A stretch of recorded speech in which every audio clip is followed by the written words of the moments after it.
Pourquoi chaque famille a un raté et un favori? Je ne comprends pas, j'ai élevé mes deux enfants exactement de la même manière et pourtant ils sont si différents. C'est la phrase préférée des parents quand ils parlent de leurs enfants. D'un côté, il y a l'enfant modèle, celui qui réussit tout, dont on parle avec fierté au repas de famille. Et de l'autre, il y a l'enfant à problème, le rebelle, le raté, celui à cause de qui tout va mal. On pense souvent que c'est une question de caractère. Mais c'est faux. Dans une famille dysfonctionnelle, la famille ne fonctionne pas comme un foyer. Elle fonctionne comme une pièce de théâtre.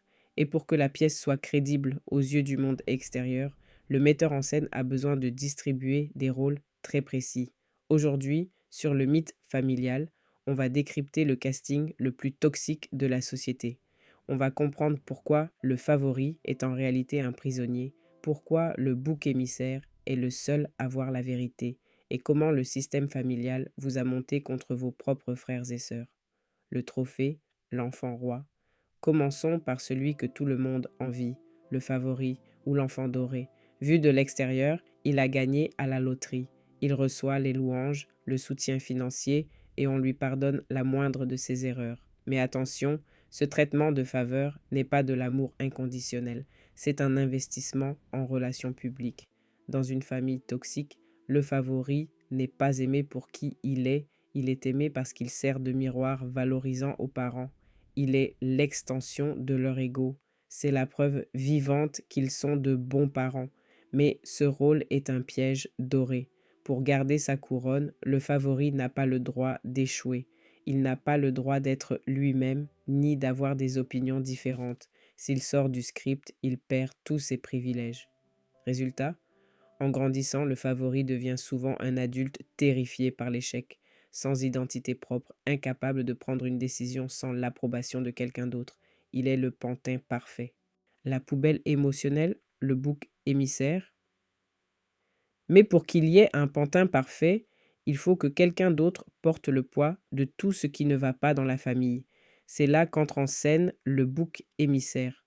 Le bouc émissaire, c'est l'enfant sur qui l'on rejette toutes les fautes. Si les parents se disputent, c'est parce que cet enfant est difficile. Si la famille a des problèmes financiers, c'est parce qu'il coûte cher. On critique ses choix, son apparence, ses amis. Il devient la poubelle émotionnelle de la maison. Il permet au reste de la famille de ne jamais se remettre en question. Après tout, s'il n'était pas là, la famille serait parfaite, n'est-ce pas?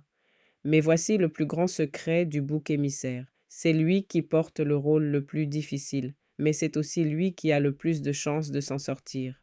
Pourquoi? Parce qu'il est le seul à voir la toxicité du système. Contrairement aux favoris, on ne lui a jamais donné de faux privilèges, donc il n'a rien à perdre. Le bouc émissaire est souvent celui qui brise le cycle, qui part loin et qui entame un vrai travail de guérison. Diviser pour mieux régner. Le plus tragique dans cette pièce de théâtre, c'est ce qu'elle détruit entre les frères et sœurs. Une question revient souvent. Pourquoi le favori et le bouc émissaire ne s'unissent-ils pas contre les parents toxiques? La réponse tient en un mot, la triangulation. Le parent toxique passe son temps à comparer ses enfants. Il va murmurer à l'oreille du favori.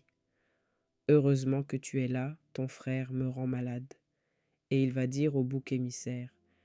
Pourquoi tu ne prends pas exemple sur ta sœur? Cette compétition constante crée une jalousie et une haine profonde entre les frères et sœurs. C'est une stratégie classique de manipulation militaire. Diviser pour mieux régner. Tant que les enfants se battent entre eux pour obtenir les miettes d'amour de leurs parents, ils ne s'allient jamais pour dénoncer la véritable source du problème. Démissionner de la pièce de théâtre. Alors, comment échapper à ces rôles? Que vous ayez été le favori prisonnier de sa perfection ou le bouc émissaire écrasé par la culpabilité, la solution est la même. Il faut démissionner de la pièce de théâtre. Arrêtez de jouer le script qu'on vous a écrit. Pour le favori, cela signifie accepter de décevoir et apprendre à perdre.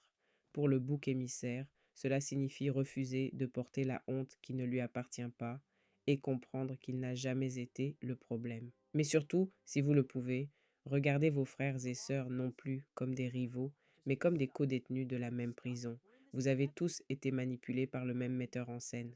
Si vous êtes prêt à déchirer ce script, abonnez-vous à la chaîne. On se retrouve très vite.